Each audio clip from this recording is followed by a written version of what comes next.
Good afternoon. I'm Joe Little, and I'd like to welcome you to the inaugural Business Network Carbon Net Zero Community event.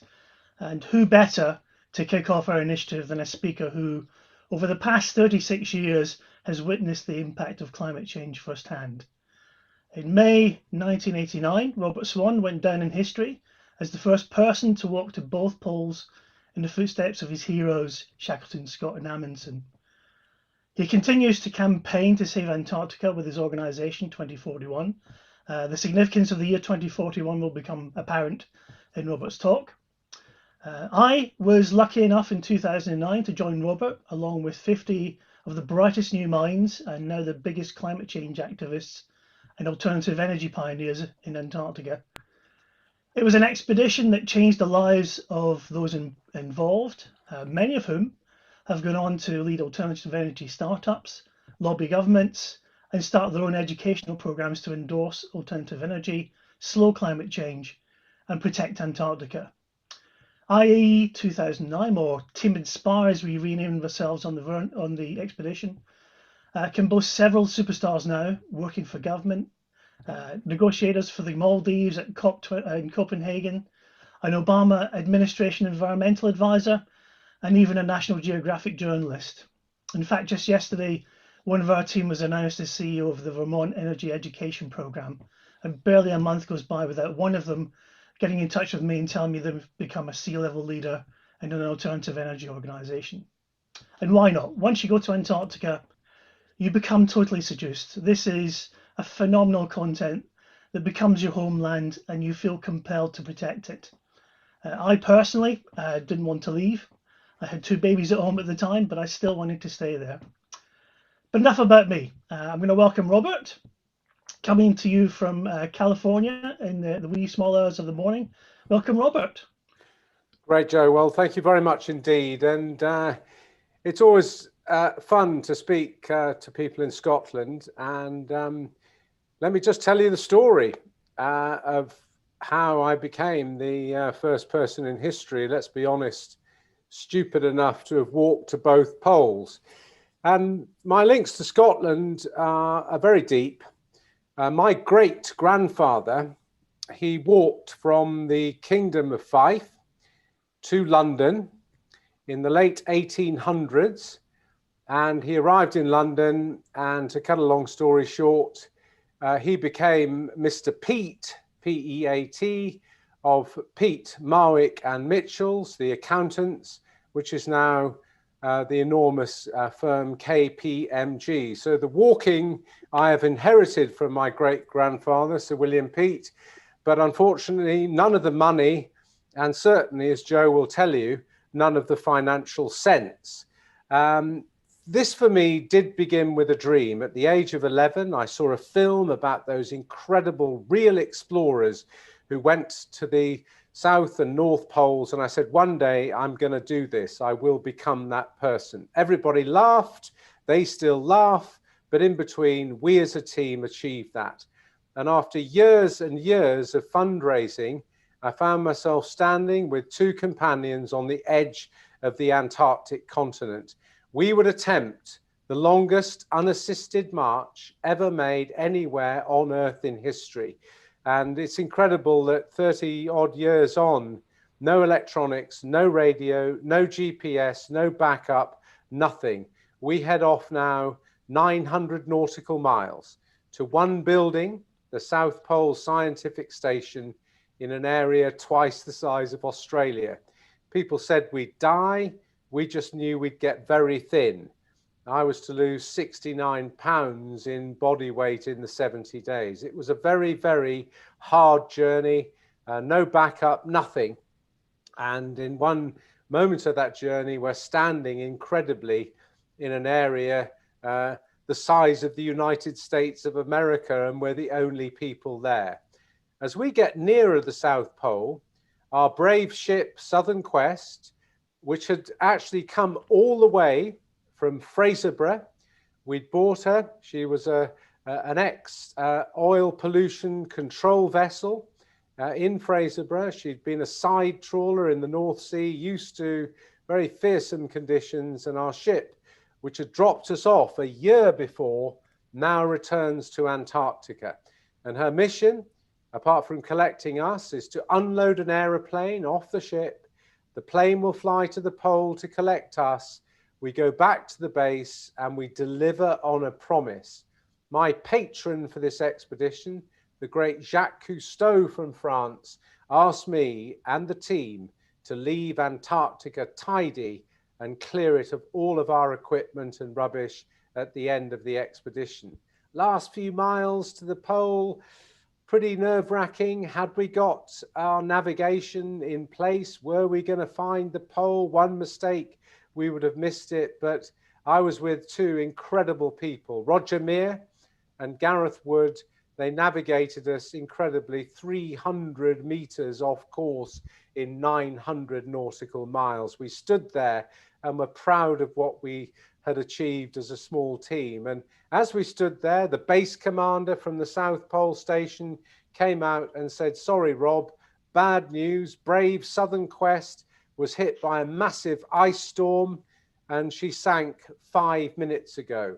Just the sort of thing you want to hear when you've walked 900 miles and spoken to no one from the outside world in a year. Everybody's safe except our brave ship. And I'd made a promise to Jacques Cousteau that we would take away our 60 tons of equipment in Antarctica. And I think in a world full of words, it's important that if you make a commitment, you should do it. And to cut a very long story short, people would remain in Antarctica for a further year. And eventually we got another ship in, cleared our garbage, cleared our rubbish, and delivered on our word to Jacques Cousteau. Something happened to me walking to the South Pole that brought me to speak to you today, and it hurt. My eyes changed color in 70 days. Our skin blistered out from our faces. We didn't know why, but on return home, we were told by NASA that we had walked under the hole in the ozone layer. We didn't know it was there. The ultraviolet rays had come through, reflected off the ice and fried out our faces and burnt out our eyes. And this started me thinking about maybe that our survival on this planet might not be somebody else's problem. It might be mine. First, on that mission, we now head to the North Pole because that was the dream. And to walk to the North Pole, you walk across a frozen ocean of ice. 56 days, 700 miles every step away from land into the middle of a frozen sea, and 600 nautical miles from land, everything turns against us. First few days, we could feel a movement of the ice beneath us, and then the entire ocean melted beneath our feet. This had never happened before in the records or legends of the Arctic Ocean. And this is way before climate change, global warming, sustainability, even the word environmental. We had a huge battle to fight our way through this because we're beyond any rescue at this stage. No one can land beyond helicopter range. People become damaged. It's a massive battle, massive fight to get to the pole. Our brave American lost his heel.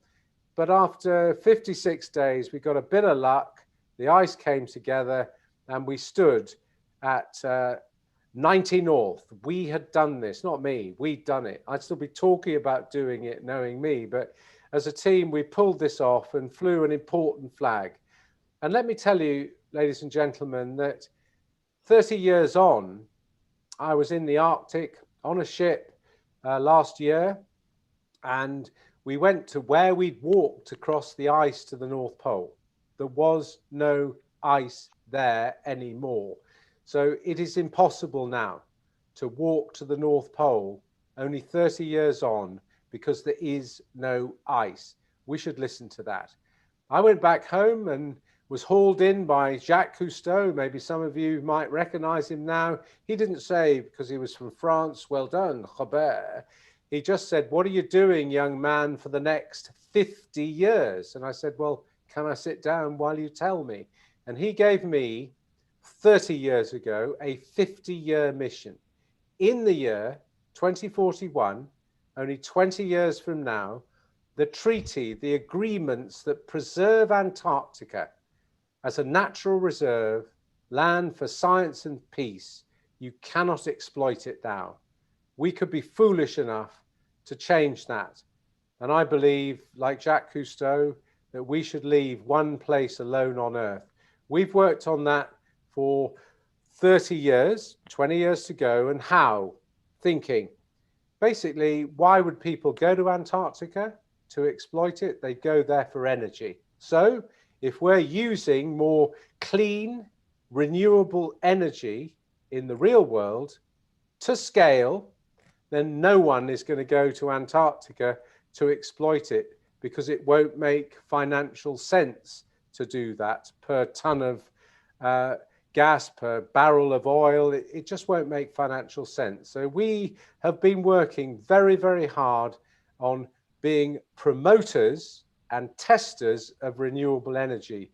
We've sailed the 7 seas on our yacht 2041, started under a bridge, my favorite bridge in the world, which is not far from where I'm speaking to you from now. We've done 225,000 nautical miles so far, and we've shown people clearly how renewable energy can work, especially young people. Solar panel sails that work, sails made from recycled plastic bottles, they work. Testing out different types of fuels in our engine, biofuels, synthetic fuels, showing how renewable energy can work. And every year, and as Joe said, we were so proud to have him on board our expedition with these extremely brilliant young people.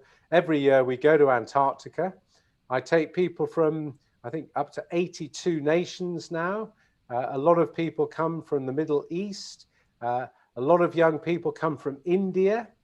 Ladies and gentlemen, it's important that one recognizes that there are more young people under the age of 25 in India than there are people in the whole of Europe. And India and China are key nations to make sure they get it right.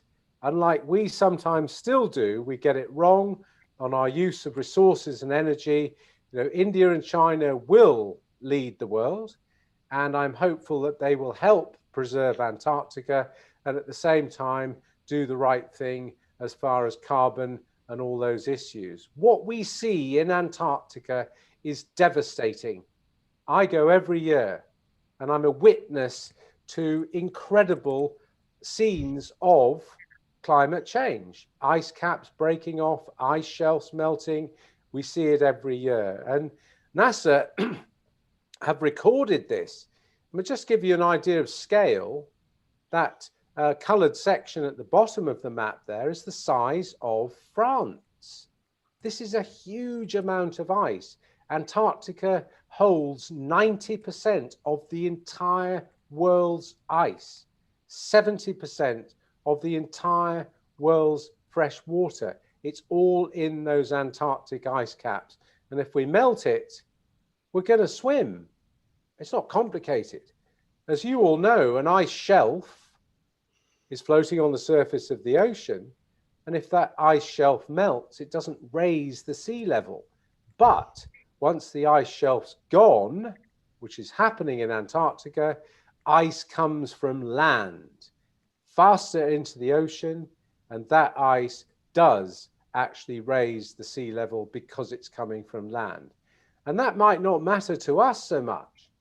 We can build walls around Edinburgh, we can build walls around London, San Francisco, New York, but what about people in the Maldives? I know this family, they had to move house, not because they did anything, because of what we've done and what we continue to do. So we've got to tighten this up. And our little organization, 2041, has two parts. One is the preservation of Antarctica. 20 years to go, we've got to get that done. But second, which I think is so important to this conversation, is this, that young people today have every right to be angry and frustrated as the state of the planet that my generation and the generations before me have left them. I agree with them for being angry and frustrated, for pointing fingers at governments, at corporations. But we don't have time for anger. We only have time to take that passion, especially amongst young people, and turn it into solutions. We don't have the time or the convenience for people to be angry. So working with my son Barney, who's 25 years of age, we have a campaign that gives convenient, easy solutions for especially young people so they can be angry, but at the same time be promoting change and solutions. As I say, we do not have time to mess around just with being angry. And my son inspired me, much against my will, to go back to walk to the South Pole. And this time, 3 years ago, we would survive only on renewable energy. Never been done. And trust me, good old jet aviation fuel is just the best thing possible at -40 to melt the ice, to cook your food. It's just incredible stuff. Perfect. But we would work with NASA to create these extraordinary and just amazing ice melters. One day they'll be used on Mars, by the way, because the first people who go to Mars won't be astronauts. They'll send people like me to Mars first, because, you know, the people who first go there won't come back. And these ice melters, fill them with ice and snow, bang the lid down, and 6 hours later, through solar, you've got hot water. And my son and I, we set off for the South Pole. It was great to have 2 generations join together. You know, we can't afford to be working separately. We've got to have older people like me and younger people joining together, one mission. It's called survival. And sadly, after 300 miles out of 600, my hip disintegrates. I fail. And I failed in everything in life, but I've never failed to get to the pole when I said I would get there. And this was a tough time. Barney, my son, would carry on with 2 companions, lost a bit of his toe, but he had to suck that one up. And I was able to fly in, the wounded warrior, and celebrate Barney's achievement. You know, it's so important that we hand over the baton to young people. And this was just a great moment to celebrate Barney's achievement of reaching the pole only on renewable energy. It had nothing to do with me, handing that baton over.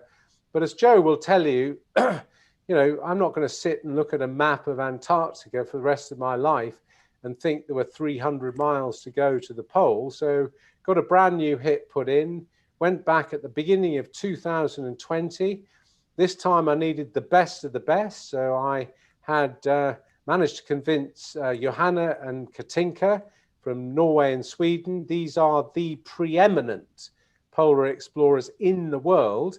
So I managed to secure them to lead me and our great cameraman Kyle from Norway to lead me to the South Pole on those 300 miles. This time we would test all kinds of extraordinary technology. I mean, unbelievable. We even had jet fuel, wait for it, made of CO2 that we put into our atmosphere.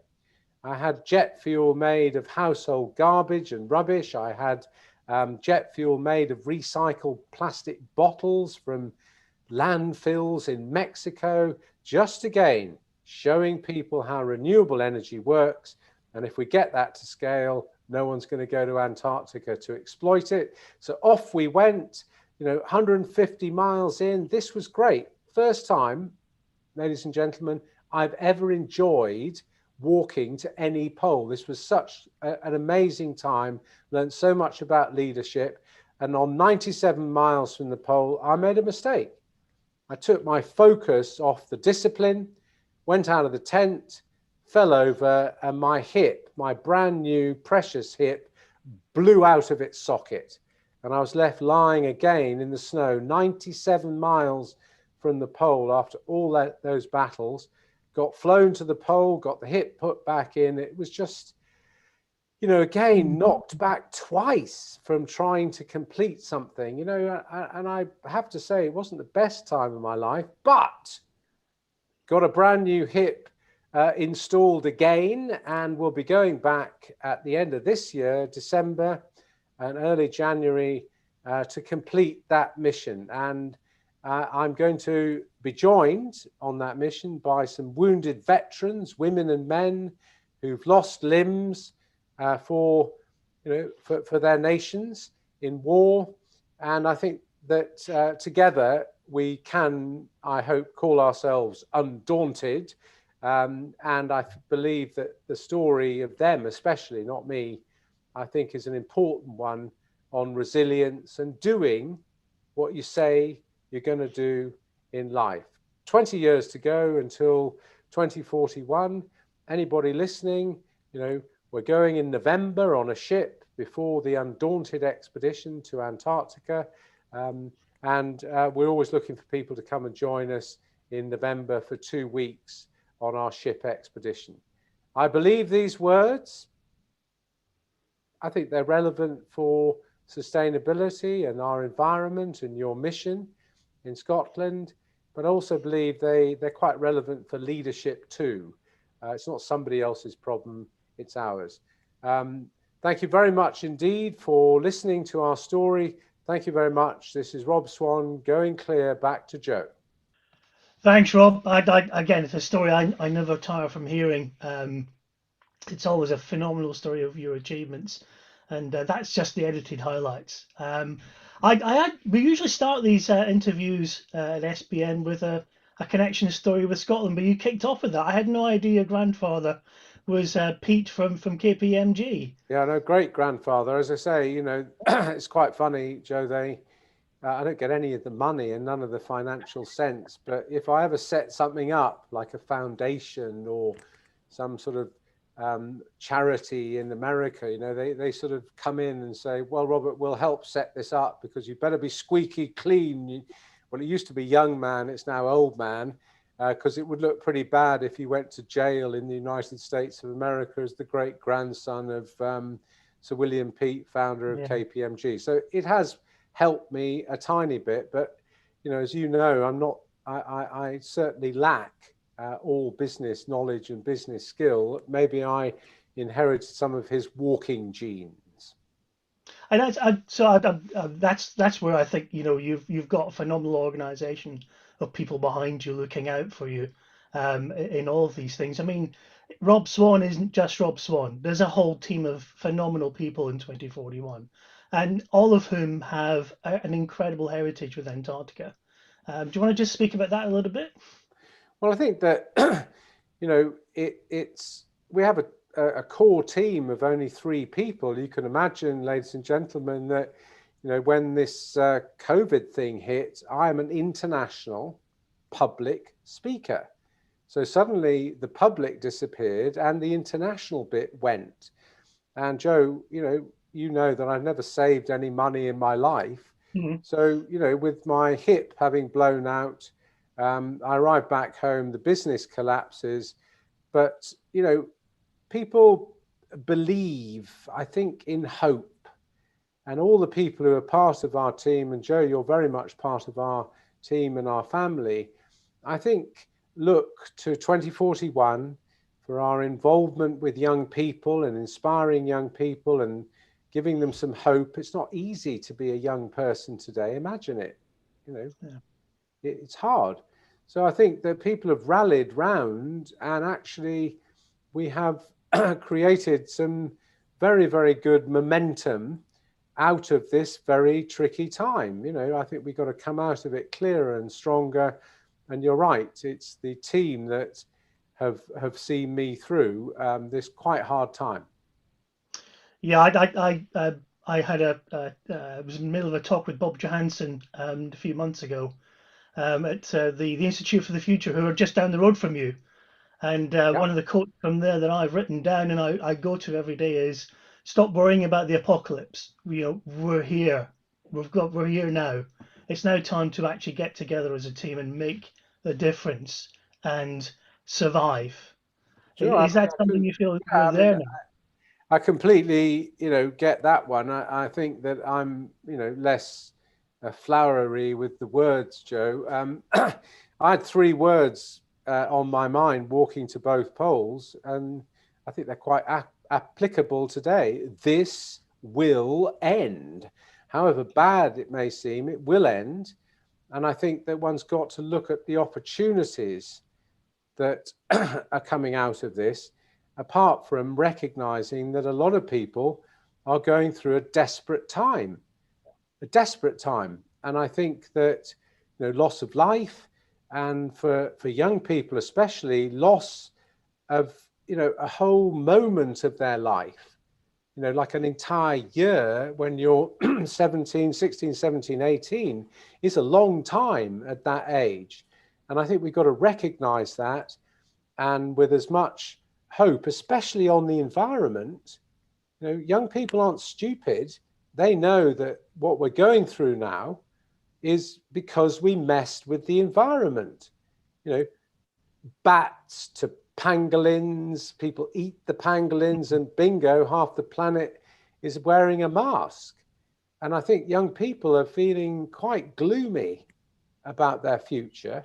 And I think it's down to us, all of us, to re-inspire them. And I hope I can play with what we do a very small part in that, Joe. It's important not to just move it on, because I think now is an important time. Yeah, so when we were on the trip, Rob, you had a program of presentations each night called Leadership at the Edge. Now you've learned a considerable amount from your heroes, Shackleton, Scott, and Amundsen. What did you take from each of them, and what would you add from your own story as key messages into leadership now? Well, I think it's all to do with listening, actually. And I think that good leaders, and I'm not a good leader, but I try, leaders should listen to what people are really saying to them, not perhaps what they want to hear. They should listen to what people are really saying, and possibly just shut up and listen. And I think that also it's very important for a leader to realize a simple thing, which is that it's all very well coming up with some fancy speech, big mission statement, frightfully excited, because you're sailing the ship, you're on the wheelhouse, you're steering the ship as a leader. But the people in the engine room, the people who are on your team, they need re-inspiring, because often as leaders, we expect people's inspiration to last, and it doesn't. We know that. So you've got to be in the sustainable inspiration business, re-inspiring people, and not just taking it for granted that they stay inspired. And I think the last thing I've learned from my life and the lives of the great real explorers, because I'm not an explorer, Joe, you know that, I'm just a rather moderate traveler, really. The real explorers were all relentless. And I think it's a really important thing to be relentless, to not back down, to, yes, use innovation, use technology, make adjustments, but don't back down. You've only got one life. And if you're known as somebody who speaks a lot and then doesn't deliver, no one's going to take you seriously. I think you're absolutely right. I actually can remember one moment on our trip where I thought, this guy's a leader. And if you remember, we were in Drake Passage. We had the worst storm of the year. We weren't going anywhere. We had to heave to. It was so bad. People were ill who hadn't taken the seasickness pills. Those of us who did were suffering from the effects of those. But you were actually going around cabin by cabin, bringing tea, biscuits, and listening to how people were. And when we were making decisions on what we did from that point onwards, you were listening. You were listening and then coming up with their ideas. You Well, really thanks, did. Joe. I think, as people often say about seasickness, anybody who's been to sea will know, on day one, you feel a bit rough. On day two, you think you might die. And on day three, you want to die.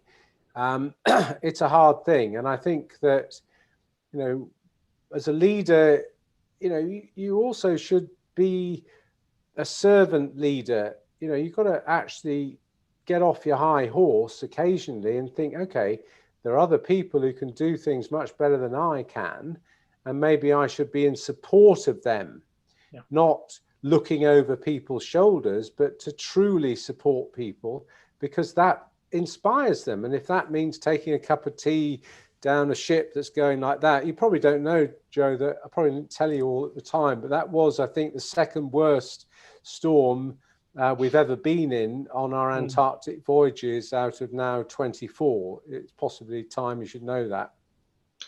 I had a sense. When you see a lot of Russian people wandering around not wanting to talk to you about what's going on or answer the question of how bad is it, you know things are bad. So Rob, I mean the message of 2041 and yourself up to now has been around taking people to Antarctica, showing them the effects of climate change firsthand. But now, and with Barney's help, you're now focused on action. So what's Barney's program up to now, and where is he actually? Well, Barney's went to Australia to go and see his mum, just sort of help her with COVID and all the beginnings of it, and didn't realise he'd be stuck there for a year, because unlike possibly here in California, and I suppose a little bit in the United Kingdom, you know, Australia has shown serious discipline on this whole issue for the virus, and so he's been trapped in Australia for a year. And being Barney, he's decided, right, I'm going to do something. So he is in the process of getting sponsorship to purchase 600 acres of part of the oldest rainforest in the world. You know, there were trees in Antarctica when this rainforest was in Northern Australia, in Queensland. And he's doing tree planting and offsetting carbon for companies. He's really giving it a go, as they would say in Australia. And as I said in my talk, he's all about inspiring young people to look at solutions, not just be angry and frustrated about the state of the planet. And that helps me really coming on to my next question. I mean, we in Scotland have a pride of being, you know, the world's great inventors and innovators, and Scottish Business Network's Carbon Net Zero initiative will be all about getting Scottish businesses to lead the way in becoming carbon net zero, and indeed become the first nation to declare as such that we've become net zero. What would be your message to SBN as we set off on that mission? Well, I think that one needs to be always realistic about missions. And I think that it's best to have some stages towards that mission that you can then share with people. It's a big mission, net zero, and it's achievable. It really is achievable. And I think it would be an incredible thing for Scotland to be able to raise its flag and say, hey, we did this. And I really admire, and that's why, you know, we're speaking today, Joe, because I like things at the beginning. I like things that are making an exploration. That's just my character. And I think that my suggestion, not advice, I can't advise, but my suggestion is, you know, think really carefully on how you present this, and possibly be able to show some milestones on the way towards achieving it.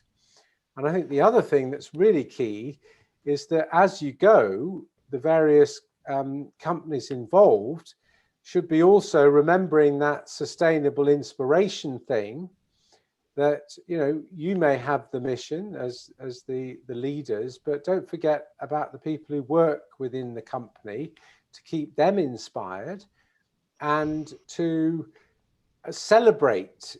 Often we have these big missions and, you know, after a year or so, they either disappear or somebody eventually says, oh, by the way, we did it. But to have some milestones, some celebration on the way, and to be sharing with other businesses, possibly around the world, how you're going to do it. How is more important almost than the end result, because that inspires other businesses. Tremendous. I'm going to finish with a tradition we have in the Scottish Business Network, which is what we call a laser-focused ask. So something that you can ask the Scottish Business Network community that we can help you with. And thinking particularly about COP26 in Glasgow in November, and the discussions we've had already about broadcasting from Antarctica live into the event. Tell us about that, and what can we in Scottish Business Network do to help make this happen? Well, that's very generous of you to ask that, Joe. We are setting sail between the 3rd of November and the 15th of November, which exactly mirrors the COP26 meeting in Glasgow. And my ask is very simple. It would be wonderful if there were a couple of employees who could join us on that ship, just like you did, come south and represents the business network, possibly able to tell people what you're doing. That's one thing, and that's all sustainable inspiration, by the way, because you need champions within companies to keep the motivation going towards your mission. And secondly, it would be wonderful to be able to speak from Antarctica. It's not easy. There's no Wi-Fi there, as you only too well know, Joe. You pioneered an awful that with us in 2009, and frankly, it hasn't got a hell of a lot better, the communications from Antarctica. But it would be wonderful to have a couple of champions from Scotland, employees of companies, or maybe the network could throw out a challenge, and possibly a couple of people could come with us to represent Scotland, to be able to speak from the Antarctic back on behalf of the network, Scottish network, back to COP26. So either way, we're going to try this, Joe, and I hope we'll make it happen. Fantastic. Thank you, Robert. As always, inspiring. And as you say, it's a start for us and a lot there to discuss. For those of you who are listening in, I did actually try and plug Robert's book, but he's out of print now. But if you can ever get a copy of it on eBay, I thoroughly recommend it as a story of leadership, of craziness, as Robert says, to actually do all of these fantastic things, and really where 2041 came out. It's a fantastic read. If you can get to that, there is always robertswan.com, and he's available also on Instagram, Twitter, and whatever new platforms will be popping up between now and next week. Robert, thank you once again for taking your time today to speak to the event. Just all the very best, team, and good luck to you. Stay warm in Scotland. It's probably colder there at the moment than it is at the South Pole. My mum, who lives in the north of England, not far from Scotland, she's 105, and she rang me this morning saying there's an awful lot of snow. Why aren't you here to dig me out? Which I thought was quite a good thing for my mum to say. So all the very best to you. Take care. Thank you. Bye-bye. Thank you, Rob.